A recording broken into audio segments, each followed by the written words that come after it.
Perfeito. Então, não tem mais ninguém. Praticamente, yani, todo mundo que se apresentou, mais ou menos, está no mesmo nível, tá? Alguns irmãos, mashallah, recitam um pouco melhor, mas a gente vai começar do zero, inshallah. Isso vai ser bom para quem já sabe as letras em árabe, para quem já sabe algumas coisas do tajwid. Inshallah, começa de novo com a gente, para ele revisar e conseguir pronunciar melhor, inshallah. Porque alguma coisa, inshallah, você vai aprender, certo? Então, o que a gente vai aprender nessas aulas? A gente vai aprender um método chamado An-Nuraniya. O que é An-Nuraniya? Até vocês já escutaram, tenho certeza que vocês já escutaram essa palavra várias vezes. An-Nuraniya pertence a um sheikh indiano. O nome dele é Nur Haqqani. Então, Sheikh Nur Haqqani é um sheikh indiano que faleceu mais ou menos 100 anos atrás, certo? Então, mais ou menos, ele nasceu 150 anos atrás e faleceu 100 anos atrás, mais ou menos. Ele encontrou a dificuldade de algumas pessoas ao aprender árabe para recitar o Corão, certo? Então, o que ele fez? Ele pensou numa ideia para facilitar a leitura árabe, especialmente para quem gostaria de aprender a recitar o Corão, certo? Então, esse sheikh é um sheikh indiano. Ele fez esse livro chamado An-Nuraniya. Esse livro An-Nuraniya, ele ensina a recitação do Corão, então ensina a recitar, ler em árabe e recitar o Corão com algumas regras do tajwid. Praticamente esse livro, podemos falar, se você vai aprender esse método, você vai conseguir dominar mais ou menos 85% das regras tajwid. O que é tajwid, gente? Tajwid, a maneira que o profeta Muhammad, que a paz de Deus esteja com ele, pronunciou e recitou o Corão. Yani, em árabe, tem palavras, por exemplo, a palavra as-sama'. As-sama' significa céu. Quando eu falo em árabe, eu vou falar as-sama'. Mas essa palavra, quando eu vou recitar dentro do Corão, eu não vou assim falar as-sama' rapidamente, não. Eu vou prolongar ela, vou falar as-sama'. Então isso se chama tajwid. As regras de recitação. Como que a gente vai recitar o Corão de acordo com a forma que o profeta Muhammad recitou? Não é somente de acordo com as regras da língua árabe, não. Então, quando a gente aprende tajwid, aprende a recitação do Corão, a gente aprende duas coisas. A gente aprende a leitura árabe correta, da onde cada letra, como que deveria pronunciar cada letra, onde que deve sair cada letra, no primeiro lugar. Então, a gente aprende a pronúncia, aprende a ler em árabe. E a segunda coisa, a gente aprende a recitar da mesma forma que o profeta Muhammad recitou. Porque o Alcorão não é um livro impresso, não é um livro escrito, não. O Alcorão é um livro, sabe, tem alguns livros assim que quando você pesquisa na internet, livro que você vai escutar, audiobook, livros que a gente escuta. Então, o Corão, na verdade, desde o primeiro momento, não foi um livro escrito, não. Foi um livro que a gente escuta, a gente aprende através da escutar, recitação. Os companheiros do profeta Muhammad aprenderam a recitação com o profeta Muhammad sallallahu alaihi wasallam. Da mesma forma que eles aprenderam a recitação, eles passaram aquilo para seus estudantes. E seus estudantes passaram aquilo para seus estudantes. Seus estudantes passaram aquilo para seus estudantes. Até hoje. Então, a pessoa que vai sentar com o sheikh dele, recitar o Corão do início até o final, sem ler diretamente, sem ler nada, diretamente assim do coração, sabe? Sem abrir o Corão ou ler. O sheikh pode te dar algo chamado ijaza. Se seu sheikh tem ijaza, ele vai te conceder algo chamado ijaza. O que é ijaza, sheikh? O que significa ijaza? Ijaza, permissão. Ele vai te falar o corrente dele. Ele vai falar para você da mesma forma que você sentou comigo e recitou o Corão inteiro corretamente, da mesma forma que eu aprendi com o meu sheikh fulano, da mesma forma que ele aprendeu com o sheikh dele fulano, da mesma forma que ele aprendeu com o sheikh dele fulano, até chegar até o profeta Muhammad. Não é todo mundo tem ijaza, mas se você consegue recitar o Corão desde o início até o final, você pode ganhar algo chamado ijaza, permissão que você recitou o Corão da mesma forma que o profeta Muhammad recitou, certo? Então o que é ijaza? Fulano do sheikh tem ijaza. falando do Sheikh tem ijaza, ou seja, ele recita o Coran da mesma forma que o profeta Muhammad recitou, porque essa pessoa sentou na frente do Sheikh dele e recitou o Coran inteiro. Claro que não é uma vez só, em anos, pode levar tempo. Então, ele pode levar, eu conheço algum sheikh que não dá o ijaza antes de 10 anos, fica com ele 10 anos, 15 anos para que você consiga ijaza, certo? Então você vai sentar, vai até o sheikh, vai recitar o Coran de cabeça, vai falar de cabeça. Se você erra, o sheikh vai ordenar você repetir, voltar até que você consiga recitar o Coran da mesma forma que ele aprendeu com o sheikh dele, da mesma forma que o sheikh dele aprendeu com o sheikh dele, até chegar ao profeta Muhammad. Isso se chama ijaza.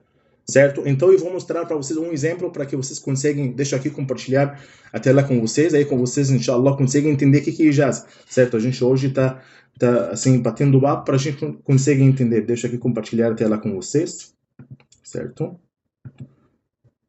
Ok. Ijaza. Certo? Deixa eu escrever aqui. Para a gente conseguir ver exemplo, vocês conseguem entender o que é ijaz. Aqui tem vários ijaz. A gente pode abrir qualquer uma, por exemplo. Você vai encontrar o nome de todas as pessoas, até o profeta Muhammad sallallahu alaihi wasallam. Deixa aqui ver uma completa, porque a maioria aqui está somente colocando a primeira página. Porque não é qualquer um que vai deixar o corrente dele assim disposto, né? Eu também tenho ijaza, inshallah depois eu mostro para vocês. Okay. Tá, vamos ver aqui mesmo. Se você vai ver, vai encontrar que essa pessoa chamada Fátima, certo? Fátima nasceu em 82, certo? Ela recitou o Coran inteiro, desde Surat al-Fatiha até Surat al-Nas, de acordo com o Riwayat Hafsa an Asim. A gente vai entender essas coisas, inshallah, não se preocupe. Ela recitou o Coran inteiro no sheikh dela, e aqui todos os nomes. O sheikh dela recitou sobre o sheikh Muhammad ibn Ibrahim Abdul Karim, e o sheikh Muhammad Ibrahim recitou o Coran dele sobre o sheikh Ali ibn Muhammad al-Dabba'. Ele recitou o Coran inteiro sobre o sheikh Hassan ibn Yahya. Ele recitou o Coran inteiro sobre o sheikh Abdurrahman ibn Hussein. Se você vai continuar esses nomes, até você vai chegar no final, alguns dos companheiros do profeta Muhammad aqui, você vai encontrar aqui Zayd ibn Thabit, Ubay ibn Ka'b, Ali ibn Abi Talib, Uthman ibn Affan, Abdullah ibn Mas'ud, e aqui vai encontrar no final o nome do profeta Muhammad sallallahu alaihi wasallam. E o profeta Muhammad recitou o Coran, o anjo Jibril e de Allah subhanahu wa ta'ala. Isso se chama ijaza. O que é ijaza? Ijaza, como que a gente falou, a pessoa ganha quando ele recita o Coran da mesma forma que o profeta Muhammad sallallahu alaihi wasallam recitou. Então, quando a pessoa recita o Coran da mesma forma que o profeta Muhammad recitou, ele ganha algo chamado ijaza, certo? Então, por que eu falei sobre ijaza? Porque eu estou ensinando vocês que o Coran não é um livro que a gente pega e a gente começa a ler. Não. Tem uma forma específica de ler o Coran. Tem uma forma específica de recitar o Coran, certo? Porque quem tem ijaza consegue identificar quem estudou o Coran com o sheikh e quem estudou o Coran sozinho. A gente consegue descobrir isso somente como que você vai abrir a boca, como que você vai fechar a boca, coisas simples que você vai fazer na hora de recitar. Eu vou saber se você já recitou o Coran com o sheikh ou você, por exemplo, aprendeu através de qualquer outro método, certo? Nesse curso a gente vai fazer o quê? Nessas aulas a gente vai começar do básico, a gente vai aprender as letras em árabe, a gente vai aprender o tajwid básico, e inshallah depois, quando a gente terminar essas aulas, quem gostaria de se aprofundar mais, a gente inshallah continua junto, só que essa jornada é uma jornada que vai demorar. A parte das letras, a parte do tajwid básico é algo bem simples, inshallah, vocês não devem ficar preocupados, mas eu não consigo, mas é difícil, mas a idade, mas eu tenho vergonha de falar. Não, você tem que começar, não tem nenhum problema. Todos nós passamos por isso. Eu pessoalmente passei, eu sou árabe nativo, ou seja, minha família fala árabe, eu falo árabe, e mesmo assim, subhanallah, ficava na frente do meu sheikh, poderia ficar o dia todo num versículo só. Eu lembro, wallahi, que meu sheikh Abdul Muttalib, eu fiquei entre Maghrib e Isha, 1h30, numa palavra só, wallahi, uma palavra só, que ele não está gostando a forma que eu estou falando essa palavra, porque não é assim que ele escutou do sheikh dele. A letra ta que eu estava falando, ele achou que está saindo um pouco de ar, não deveria sair esse ar quando eu estou falando a letra ta. Até eu lembro essa palavra, ya ayyuhalladhina amanu awfu bil uqud uhillat lakum bahimat. A palavra bahima, eu fiquei entre Maghrib e Isha, Cada vez que eu recito, ele volta. Não está correto. Não está correto. Imagina? Então não é algo... às vezes, a gente quer tudo pronto. A gente quer tudo fácil. Não, não é assim que funciona. Você tem que se esforçar. Se você realmente tem que aprender, tem que se esforçar. Não deve ter vergonha. Não deve ter vergonha porque todos nós passamos por isso. A gente, subhanallah, até hoje, wallahi, eu lembro outro exemplo, eu fiquei entre Asr e Isha, olha quantas horas, não sei quantas horas mais ou menos, entre a oração da tarde e a oração do Isha, e numa página, até hoje, se eu estava criança, talvez eu tinha 7 anos de idade, até hoje eu lembro essa página, e lembro que o Sheikh me mandou voltar a repetir mais que uma vez, entre Asr, olha quantas horas, porque eu não recitava bem. Essa página está no Surat Az-Zukhruf, capítulo Az-Zukhruf. وَمَا نُرِيهِمْ مِنْ آيَةٍ إِلَّا هِيَ أَكْبَرُ مِنْ أُخْتِهَا. Então, a gente não deveria ter vergonha. Não, mas eu não sei. Não, começa, recita, erra. Você tem que cair no erro para que você consiga pronunciar corretamente. Não tem nenhum problema. Não tem nenhum problema. Assim que você vai conseguir aprender. Mas fulano está recitando melhor que eu. Fulano está conseguindo. Fulano não tem facilidade. Tudo bem, não tem problema. Não pode se comparar com os outros. Se compara consigo mesmo. Você tem que se comparar com si mesmo. Wallahi, ontem eu não sabia falar aquilo. Hoje, alhamdulillah, estou conseguindo. Ontem eu não sabia. Ano atrás eu não conseguia. Agora consigo. Então você tem que se comparar. Não fica se comparando com os outros. Porque tem pessoas, por exemplo, tem mais tempo que outras pessoas. Tem pessoas que têm mais facilidade que outras pessoas. Tem pessoas... Muitas coisas podem atrapalhar. Então você tem que se comparar. Não é com os outros, mas com você mesmo. Certo? Então, uma jornada... se você buscou esse caminho...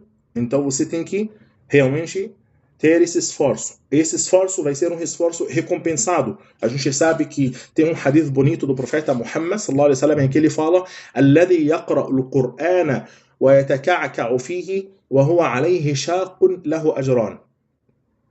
Ou seja, a pessoa que recita o Coran enquanto é difícil para ele, ele não consegue pronunciar corretamente, fica, sabe, não consegue recitar corretamente, fica assim tremendo na recitação. O profeta Muhammad fala: "Lahu ajran", terá o dobro da recompensa, será recompensado 2 vezes. Ou seja, quando é mais difícil para você, quando mais recompensa você ganha, certo? Porque Allah subhanahu wa ta'ala é justo. Allah subhanahu wa ta'ala não vai recompensar uma pessoa que sabe ler, uma pessoa recita de uma forma bem fácil, nasceu num lugar que todo mundo fala árabe, ou ele sabe falar árabe. Allah subhanahu wa ta'ala não vai recompensar essa pessoa da mesma forma que Allah subhanahu wa ta'ala, da mesma forma que outra pessoa se esforça para pronunciar, uma pessoa que sente dificuldade. Esse é o hadith do profeta Muhammad sallallahu alaihi wasallam, um hadith autêntico. Então, sei que é difícil, mas Allah subhanahu wa ta'ala facilita para quem realmente se esforça. Tem algumas letras que você não vai encontrar em português que tem na língua árabe, mas se você realmente estuda a aula com a gente, atende a aula com a gente e vai tentar falar, pronunciar, você tem que pronunciar alto, você tem que falar, certo? Você vai ver as aulas, você vai escutar, você, mashallah, vai conseguir fazer avanço. E eu, wallahi, conheço uma irmã que está aqui na aula com vocês, eu não vou falar o nome dela, ela aprendeu a recitar o Coran e Tajweed perfeitamente numa semana. Somente uma semana, 7 dias. Ela recita o Coran perfeitamente. Quando ela recita o Coran, praticamente eu falo para ela, mashallah, nem consigo, encontrar erros. Às vezes sim, tem alguns erros, mas mashallah. Então realmente vocês conseguem, certo? Não é difícil, não é porque eu sou brasileiro, eu falo português, árabe é uma língua totalmente diferente. Não. Você tem que começar, inshallah, com esforço. O mais importante é que você tem que reservar um tempo. Você tem que reservar um tempo para que você, um tempo, Allah, 20 minutos por dia. 15 minutos por dia. Todo mundo temos 15 minutos, temos 20 minutos. Se você estuda aula, você vai conseguir realmente fazer esse avanço, certo? E como que eu falei para vocês, essa recompensa magnífica de Allah subhanahu wa ta'ala para que as pessoas que se esforçam, que sentem dificuldade. E também isso não é uma... a gente não pode ficar assim falando, não, mas eu tenho aquela desculpa, sabe? Não, porque a maioria, muitos dos sábios do Islã, na verdade, não são árabes. A gente sabe disso. Muitos dos sábios do Islã não são de origem árabe, certo? São ajami. O que é ajami? Pessoa que não fala árabe, da família que não fala árabe. Quando a gente fala, por exemplo, dos grandes sábios do Islã, como Imam al-Bukhari, Imam Muslim, Imam Abu Dawud, Imam al-Nasa'i, são grandes sábios do Islã. Quando a gente fala Imam al-Bukhari, o livro dele, do livro do Hadith, o livro mais autêntico depois do Coran. Esses sábios não são de origem árabe. Mesmo assim, essa dificuldade de árabe, certo? Então, subhanallah, se você realmente se esforça, você vai conseguir chegar onde você quer chegar. Certo? Então a gente não deveria ficar, mas eu não sou. É outra coisa, na verdade, que eu deveria falar que árabe, muitas pessoas pensam que árabe por exemplo, raça, ou etnia, ou não, árabe e língua, idioma, não pode falar que às vezes as pessoas pensam que árabe é uma raça, certo? Ou o grupo de, não, árabe e língua. O que significa isso? Quem fala árabe é árabe, quem não fala árabe não é árabe. Ou seja, se eu nasci num país árabe, eu não sei falar árabe formal, não sou árabe. E se eu nasci no Brasil, meu pai é brasileiro, minha mãe é brasileira, eu consigo recitar, pronunciar árabe, falar árabe formal, eu sou árabe, porque árabe é língua. Quando Allah subhanahu wa ta'ala falou no Coran sobre árabe, Allah descreveu o árabe como língua, como idioma, bilisanin arabiyyin mubin, certo? Então a gente deveria entender essas coisas, certo? Então a gente deveria se esforçar e inshallah a gente vai conseguir. A gente vai conseguir chegar onde a gente quer chegar. Eu vou até mostrar para vocês, eu gostaria de mostrar, eu lembrei agora quando estava falando com vocês, eu vou mostrar para você uma sheikha, não é sheikh, a gente fala sheikha no feminino. Subhanallah, que eu recitei o Coran com ela e vou mostrar para você, somente aqui, para você saber. Bismillah. Essa sheikha chamada Sheikha Tanazur An-Najuli. Aqui, ó. Bismillah. Eu não sei se vocês conseguem. Aqui, ó. Ela morreu, faleceu alguns anos atrás. Eu acredito que 3 anos atrás, se não me engano. Com 97 anos. 97 anos. 97 anos. Eu lembro que eu ficava na frente da casa dela. Aqui, ó. Ela ficava assim, na verdade. Ela não ficava assim. Porque ela sempre cobria o rosto dela. Também aqui dá pra ver. Assim que ela ficava dentro de, sei lá como que chama esse negócio, ela ficava dentro, a gente ficava fora, a gente ficava recitando o Coran. Às vezes tem pessoas que recitam com mushaf, com o Coran mesmo na mão, às vezes a gente que recita de cabeça. Essa é a casa dela. A gente ficava fila na frente da casa dela, não sei se a foto está aparecendo, a gente fica fila na frente da casa dela, wallahi. Poderia ficar 3 horas, 4 horas, só para você conseguir entrar e recitar por 15 minutos. Porque tem fila enorme na frente da casa dela. E olha a idade dela. A gente está falando, ela faleceu alguns anos atrás, 3, 4 anos atrás, certo? Mas na época que eu recitava com ela, eu acho que ela tinha mais ou menos 80 e pouco, mais ou menos. 80 e pouco, se não me engano, 85, por aí, certo? Então, a gente ficava fila na frente da casa dela. Casa humilde. Subhanallah, essa pessoa, subhanallah, era cega. Era cega, ela não fazia nada na vida dela, ela somente sentava assim, dessa forma que vocês viram, dentro da casa dela. A pessoa entra e recita o Coran, ela não se retira desse lugar, está sentada 24 horas dessa forma, as pessoas entram na casa dela, cada um sabe, entra e começa a recitar o Coran, ela começa corrigindo, ela não enxerga. Subhanallah, chega uma pessoa, dá para ela, dinheiro, ela encomenda alguma coisa, manda alguém comprar alguma coisa para ela, o troco ela, subhanallah, não vê, ela é cega, mas ela consegue sentir todo o dinheiro, tira o dinheiro, 20, 30, 10, ela sabe, sente o dinheiro, subhanallah. Tu pode falar assim que ela enxergava com a luz do Coran, esse é o nome dela, Sheikha Tanazur An-Najuli. Até quando ela faleceu, o Sheikh do Al-Azhar falou sobre ela, sobre o esforço dela, porque até o Sheikh Mashari, não sei se vocês conhecem Sheikh Mashari Rashid, aquele Sheikh que recita o Coran, ele foi no Egito, ele recitou Surat Al-Fatiha com o Sheikh Tanazur. O que eu quero falar para vocês, vocês têm que ver esses exemplos. Estou falando para vocês, com 97 anos faleceu, a vida dela toda foi dessa forma, sentada, entram as pessoas para recitar o Coran com ela. Então, qual é a desculpa que a gente tem? Subhanallah, muitos exemplos que a gente vai falar, a gente não vai terminar. Ou seja, a gente não deveria ficar, sabe assim, porque isso aí sempre vem do Shaitan. O Shaitan sempre que tenta colocar essas coisas no teu caminho. Não, mas eu não vou conseguir, eu vou desistir, tá difícil, não. Wallahi, tem pessoas que começaram muito tarde. Começaram, subhanallah, com idade avançada. Começaram e, subhanallah, conseguiram. Tudo o que você precisa, sinceridade, você saber que aquilo que você está buscando é algo grande. E por isso que você tem que colocar esforço. Você tem que colocar esforço. Você não está buscando algo simples, não. Você está buscando aprender as palavras de Allah subhanahu wa ta'ala, recitar as palavras de Allah subhanahu wa ta'ala de uma forma correta, certo? Então, inshallah, vamos junto, inshallah, bem devagar. A gente vai começar desde o início.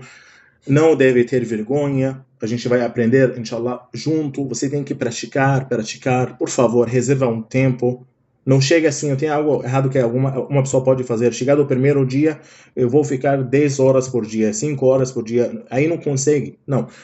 Cada um sabe seu limite. Você sabe seu limite. Cada um sabe, ele consegue sentar na frente de um vídeo ou na frente de um livro quantas horas. Cada um sabe quantas horas ele consegue ficar. Eu somente consigo ficar 10 minutos por dia. Então reserva, por favor, esses 10 minutos.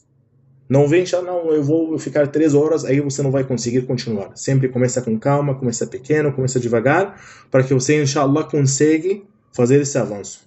Inshallah. Então, a partir da aula que vem, inshallah, a partir da próxima aula, inshallah, tem 2 turmas, tem as pessoas que vão atender as aulas durante a semana, certo? Eu esqueci, wallahi, os dias, deixa eu aqui verificar, porque eu não lembro. Eu acho que era terça e quarta e quinta. Tem pessoas que escolheram atender na quarta e quinta, certo? E tem pessoas que escolheram atender no sábado. Então, cada um sabe o seu dia. Se você esqueceu qual é o seu dia, pode mandar mensagem. Inshallah, eu aviso você, inshallah. Certo? Então,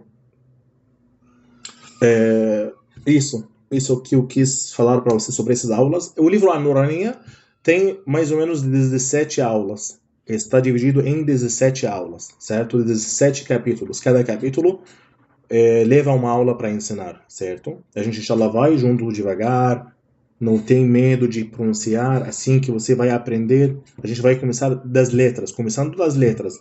Então, como que hoje foi uma aula, a gente está somente fazendo a introdução, conversando. Então, se você consegue hoje, antes de dormir, abrir qualquer vídeo que está ensinando as letras em árabe, só para ter uma ideia, na próxima aula a gente vai começar das letras, a gente vai começar com as letras, certo? Então, se você consegue hoje, assim, dar uma revisada nas letras, porque a gente não vai parar muito tempo com as letras, sinceramente, porque a gente não vai...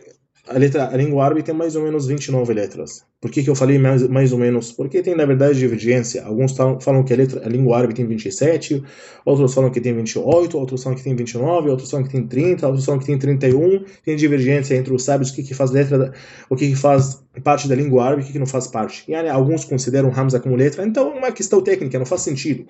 Isso tudo não faz sentido. O mais importante que a gente não vai demorar muito aprendendo as letras. Então, se você consegue, durante essa semana, até a gente começar nossas aulas, começar a praticar as letras, tem muitos vídeos no YouTube, até eu posso recomendar algum vídeo, somente para aprender as letras, para que você já, até a próxima aula, já tenha noção, para a gente não demorar muito nas letras, certo?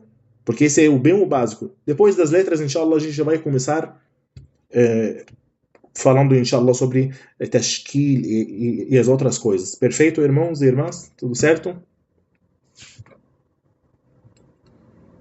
Tudo certo, chefe. O senhor pode falar o nome da Cher novamente? Sheikha é aquela que eu recitei com ela? Ou qual Sheikha? Isso. A Sheikha Tanazur An-Najuli. Aqui, ó, eu deixo compartilhar a tela. Com vá, aqui, ó, deixa eu mostrar aqui a letra de novo. Aqui, ó. Consegue ver?